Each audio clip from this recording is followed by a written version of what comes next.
Bienvenue sur tankaracanada.net. Aujourd'hui, on va faire le montage d'une mouche Takayama Sakasa Kaberi, la traditionnelle. Alors, trois matériaux, du fil 6-0 jaune, ma couleur préférée, sur un hameçon numéro 12 en sèche ou en noyer. Moi, j'ai acheté ces hameçons-là avec l'œillet droit. Elle ne penche pas. Ce qui aide beaucoup quand on attache la mouche, parce qu'avec le soft acryl qui devient en avant, c'est un peu dur à attacher quand l'œillet est penché. Fait que je fais quelques tours ici, et comme je vous dis, trois matériaux. Fait que c'est simple, le fil, du pan, et puis du soft acryl. Le soft acryl, vous le changez de couleur, vous le changez de longueur, peu importe, il n'y a pas de problème. Fait qu'on fait juste, comme là, celui-là que j'ai pris aujourd'hui, c'est la poule de Guinée. Et vous, comme vous pouvez remarquer, elle est très longue. Fait que ça va imiter des grandes, grandes pattes. Mais sur un hameçon 12, c'est parfait.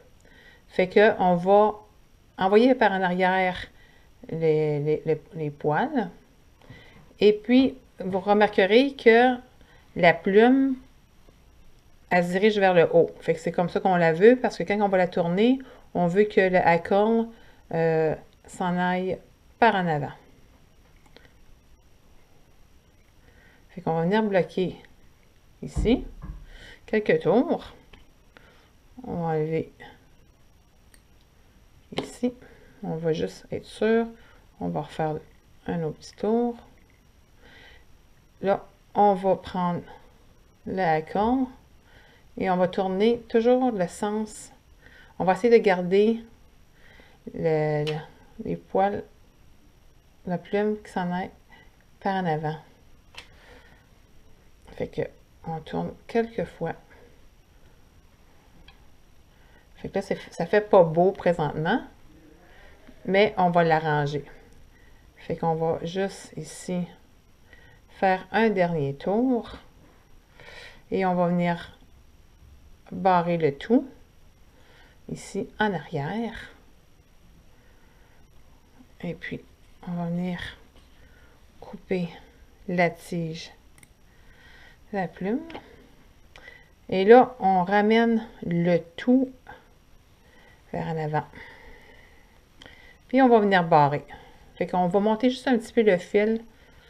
Puis, en même temps, ça nous aide déjà à avoir un petit peu le corps en fuseau. Fait qu'on va venir barrer. On va regarder ce que ça donne. Super beau. Fait que là, on va... Oh, on a vu qu'il y avait encore des plumes. Bon, qui se bat. Fait qu'on va rebarrer encore. Parfait. Merveilleux. Fait que là, on va venir faire quelques tours ici. Parce que là, on va mettre notre pan. Fait qu'on prend du pan. Je vais prendre ici. Et on va venir... Moi, j'aime toujours prendre le côté où c'est plus rigide. C'est moins peurant de casser quand on va le tourner. Fait qu'on va venir le barrer ici. On garde le fil un petit peu en arrière parce que on va mettre le pan quelques tours. On le tourne on l'envoie vers en avant et on revient en arrière pour le bloquer. Et voilà. On le bloque. J'en garde un petit peu parce que ça va m'aider à faire le corps. Fait que ça va comme ça ici. Fait que là, je vais couper. Et là, on va se rendre jusqu'à environ la moitié de la courbe de l'hameçon. Environ. Et voilà.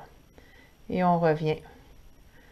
On va essayer de lui faire un corps en fuseau. Fait que la mouche Takayama, on la pêche en dead drift ou on la pêche avec le style pulsing qu'on appelle, le va-et-vient. Fait que le hackle, pour mouvement dans ce temps-là, de faire ouvrir et fermer dans l'eau. Fait qu'on donne des petits coups à la canne, comme ça. Et puis le hackle va ouvrir et fermer. Fait que ça limite un insecte qui est en train de sortir de l'eau.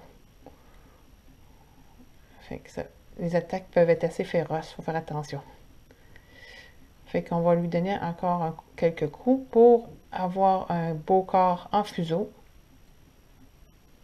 Les mouches sont pas obligées d'être parfaites. Si vous n'êtes pas, en compétition de montage, il n'y a pas de problème. Le poisson ne prend pas le temps de regarder si vous avez un beau corps en fuseau. Fait que, on va venir barrer le tout.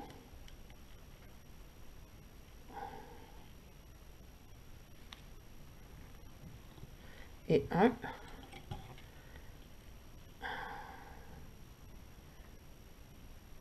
Et deux.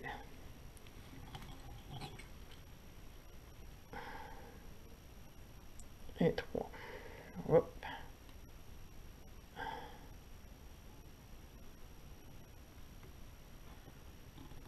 Et trois.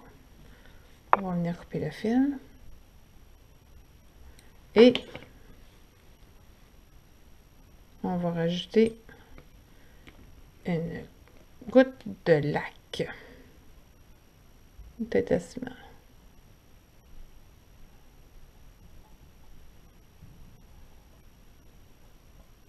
On va faire ça ici. Et voilà. C'est pas plus dur que ça. La Takayama Sakasa Kaberi. Si vous voulez voir d'autres mouches, juste aller sur tankeracanada.net et ça va être sur le site. Merci. Bonjour.